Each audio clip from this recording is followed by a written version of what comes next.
ராமேஸ்வரத்தில் காசி தமிழ்ச் சங்கமம் நிறைவு விழா. காசியும் ராமேஸ்வரமும் யாராலும் பிரிக்க முடியாத புனித நகரங்கள் என குடியரசு துணைத் தலைவர் சி.பி. ராதாகிருஷ்ணன் பெருமிதம்.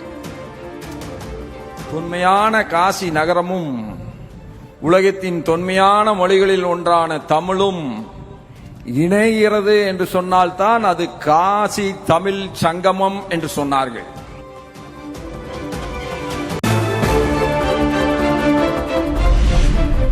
சங்க இலக்கியங்களில் காசி பற்றிய குறிப்புகள் உள்ளதாக மத்திய இணையமைச்சர் எல். முருகன் பேச்சு.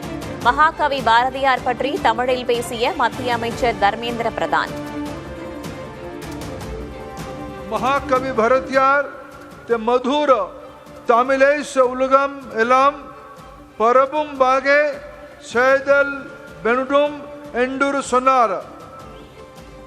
ஆதே நமது பாரதர பிரமதர் நரேந்திர மோடிஜி அவர்கள் காசி தமிழ் சங்கமம் மூலம் நிறைவேற்றி கருக்கிறார்.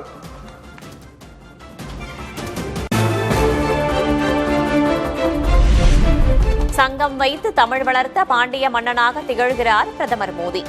காசி தமிழ்ச் சங்கம விழாவில் பாஜக மாநில தலைவர் நைனா நாகேந்திரன் புகழாரம். மதுரையிலே தமிழ்ச்சங்கம் கண்டோம், இடைச்சங்கம் கண்டோம். அது பாண்டிய மன்னனுடைய காலத்தில் நடைபெற்றது. ஆனால் இன்றைக்கு பாண்டிய மன்னனாக பாரத பிரதமர் நரேந்திர மோடி அவர்கள் விளங்கிக் கொண்டிருக்கிறார்கள். கங்கை கொண்ட சோழபுரத்தை உலகெங்கும் இன்றைக்கு பரப்பி காட்டினார். சோழனாக இன்றைக்கு உருவெடுத்திருக்கிறார்.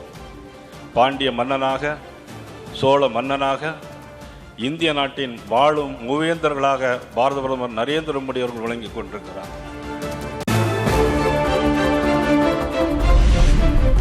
டெல்லியில் நடைபெறவுள்ள குடியரசு தின விழா அணிவகுப்பில் பங்கேற்கிறது தமிழ்நாடு அரசின் அலங்கார ஊர்தி.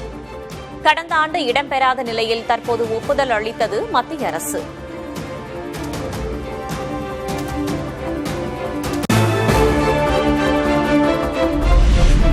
சட்டமன்ற தேர்தலையொட்டி தேர்தல் அறிக்கை தொடர்பாக மக்களின் கருத்துக்களை பெறுகிறது திமுக. பிரத்யேக மொபைல் செயலியை நாளை தொடங்கி வைக்கிறார் முதல்வர் மு.க. ஸ்டாலின்.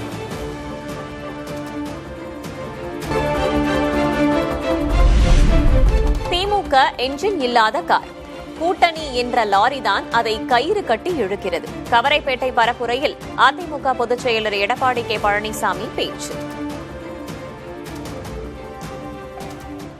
உதயநிதி ஸ்டாலின் துணை முதலமைச்சர் சொன்னார், ஒரு காரு ஒரு லாரி சொன்னார்.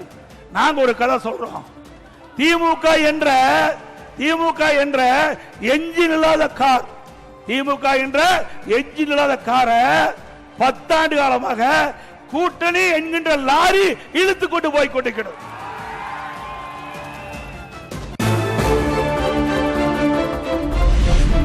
எட்டு கோடி மக்களை சுரண்டி ஒரு குடும்பம் வாழ்கிறது. 2026 தேர்தலில் திமுகவின் வாரிசு அரசியலுக்கு முற்றுப்புள்ளி வைப்போம் என்றும் பழனிசாமி பேச்சு. எல்லாமே திமுக கட்சி சேர்ந்ததுதான், திமுக திரு கருணாநிதி குடும்பத்தை சேர்ந்தவர்கள் தான் பதவிக்கு வர முடியும். அப்படிப்பட்ட கட்சி தமிழகத்தில் தொடர வேண்டுமா? சொல்லுங்க.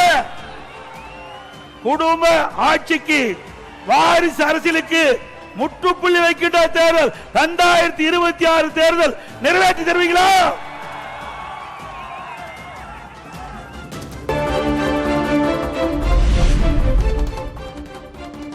கோவையில் சர்வதேச ஹாக்கி மைதானத்தை திறந்து வைத்தார் துணை முதல்வர் உதயநிதி ஸ்டாலின்.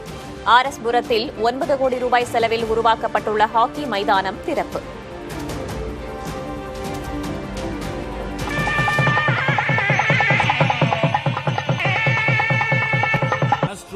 எனப்படும் செயற்கை புல்வெளி ஹாக்கி மைதானம் அமைக்கும் இப்பணிகள் மிக குறுகிய காலத்திலேயே முடிக்கப்பட்டுள்ளது.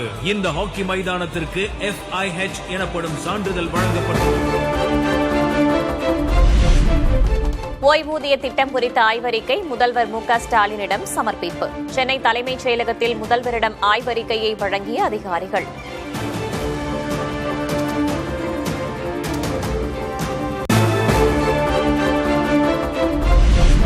பழைய ஓய்வூதிய திட்டத்தை ஜனவரி 6ஆம் தேதிக்குள் நடைமுறைப்படுத்த வேண்டும். முதல்வரிடம் ஆய்வறிக்கை சமர்ப்பிக்கப்பட்ட நிலையில் பாமக தலைவர் அன்புமணி வலியுறுத்தல்.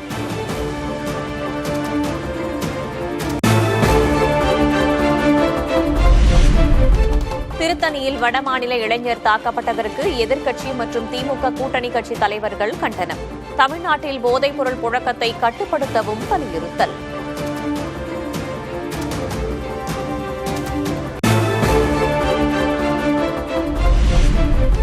திருத்தணியில் வடமாநில இளைஞர் மீதான கொலைவெறி தாக்குதல் ஒட்டுமொத்த தமிழ் இனத்திற்கே தலைக்குனிவு. நாம் தமிழர் கட்சியின் ஒருங்கிணைப்பாளர் சீமான் கண்டனம்.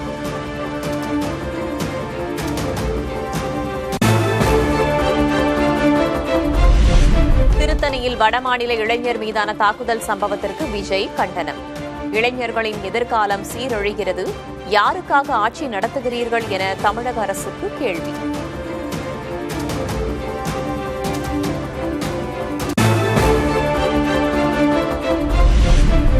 திருத்தணியில் வடமாநிலத்தவர் என்பதால் இளைஞர் மீது தாக்குதல் என்று பரவிய தகவல் தவறு. வடமாநில இளைஞர் இறந்தார் என்பது வதந்தி என்றும் வடக்கு மண்டல ஐஜி அஷ்ராகார் விளக்கம். கம்ப்ளைண்ட் சொல்றதை வச்சு சொல்றேன். நீ இவர் பார்த்துட்டு இருக்காரு, நீ முறைச்சி பாக்குறியா?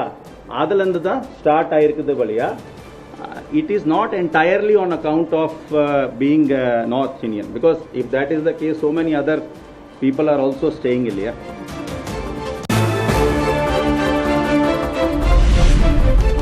வடமாநில இளைஞர் தாக்குதலில் கைது செய்யப்பட்ட சிறுவர்கள் போதைப் பொருள் பயன்படுத்தியதற்கான ஆதாரம் இல்லை. காவல்துறை வடக்கு மண்டல ஐஜி அஷ்ராகார் விளக்கம். எங்களுக்கு எந்த விதமான இதுவரைக்கும் எவிடன்ஸ் இல்லை தட் ஒரு பர்டிகுலர் நார்கோட்டிக்ஸோ இதுதான் கன்சியூம் பண்ணியிருக்காங்க. It is a subject matter of investigation. ஏன்னா எவிடன்ஸ் இருந்தால் தான் நான் சொல்ல முடியும். ஆமா எடுத்திருக்காங்கன்னா we could have told you had there been an evidence. இப்போ எப்படி நான் உங்களுக்கு எவிடன்ஸோட சொல்றேனே அதே மற்ற மேட்டர் கூட இது கூட நான் சொல்லியிருந்திருக்கலாம்.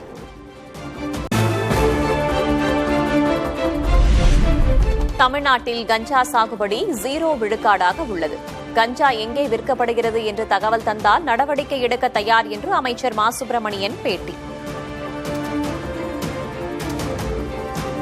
கஞ்சாவை பொறுத்த வரைக்கும் 0% கல்டிவேஷனுங்கிற மாதிரி ஒட்டுமொத்தமா தமிழ்நாட்டில் எங்கேயும் இல்லாத நிலை இருக்கு. யாருக்காவது இப்போ இந்த குற்றச்சாட்டு சொல்லுகிற எதிர்க்கட்சி தலைவர்கள் அல்லது எதிர்க்கட்சியை சேர்ந்தவர்கள் எங்கேயாவது விற்குதுங்கிறத தகவல் சொன்னாங்கன்னா அரசு நிச்சயமா அவருடைய பெயர்களை மறைத்து ரகசியமாக பாதுகாத்து நடவடிக்கை எடுப்போம். காசோலை மோசடி வழக்கில் மதிமுக எம்எல்ஏவுக்கு சிறை. வாசுதேவநல்லூர் எம்எல்ஏ சதன் திருமலைக்குமாருக்கு 2 ஆண்டுகள் சிறை தண்டனை விதித்து நீதிமன்றம் தீர்ப்பு.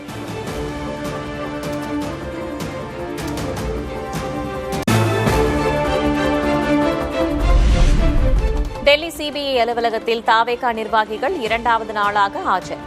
கரூர் துயரம் தொடர்பாக ஆட்சியர் காவல்துறை அதிகாரிகளிடமும் விசாரணை.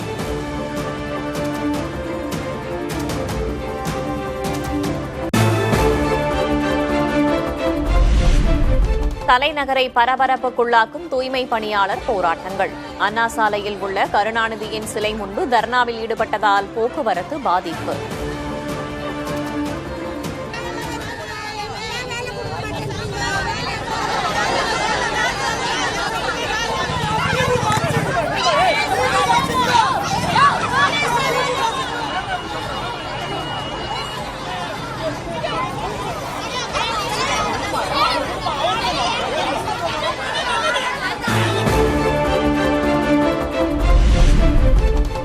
சென்னையில் 5வது நாளாக இடைநிலை பதிவு மூப்பு ஆசிரியர்கள் போராட்டம். சம வேலைக்கு சம ஊதியம் வழங்க வலியுறுத்தி முழக்கம். படிப்பு தகுதிக்கு 10ஆம் வகுப்பு ஊதியமா சம ஊதியம் கேட்கிறோம்.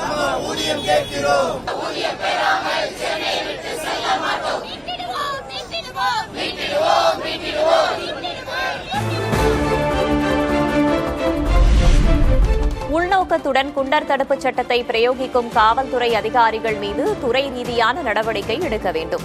தமிழ்நாடு அரசுக்கு சென்னை உயர்நீதிமன்றம் உத்தரவு.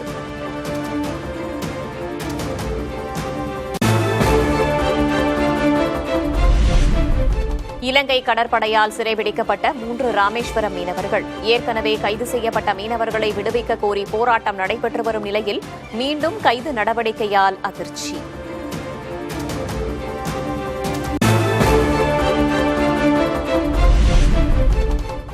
அட்டையில் சிவப்பு கோடு உள்ள ஆன்டிபயோட்டிக் மருந்துகளை மருத்துவர்களின் பரிந்துரையின்றி உட்கொள்ளக்கூடாது. போலி மருந்துகள் விற்கப்படுவதாக எழுந்த புகாரை அடுத்து மாநில சுகாதாரத்துறை எச்சரிக்கை.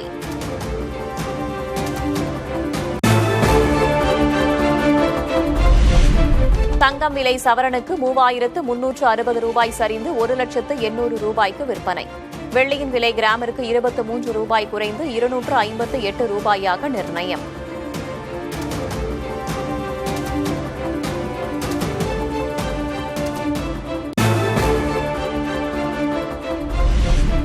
வைகுண்ட ஏகாதசியையொட்டி தமிழகத்தில் உள்ள பிரசித்தி பெற்ற பெருமாள் கோவில்களில் சொர்க்கவாசல் திறப்பு கோலாகலம். ஸ்ரீரங்கம் ரங்கநாதர் கோவில் சொர்க்கவாசல் திறப்பில் விண் அதிரச் செய்த ரங்கா முழக்கம்.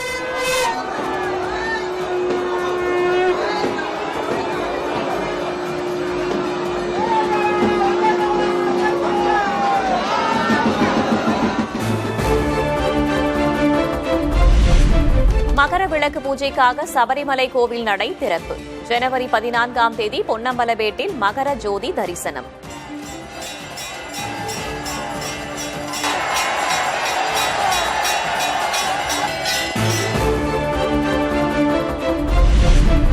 வங்கதேச முன்னாள் பிரதமர் கலிதா ஜியா இந்தியாவுடன் நட்புறவை பேணியவர் என கூறி பிரதமர் நரேந்திர மோடி இரங்கல். காங்கிரஸ் தலைவர் மல்லிகார்ஜுன் கார்கே, மக்களவை எதிர்க்கட்சித் தலைவர் ராகுல் காந்தியும் அஞ்சலி.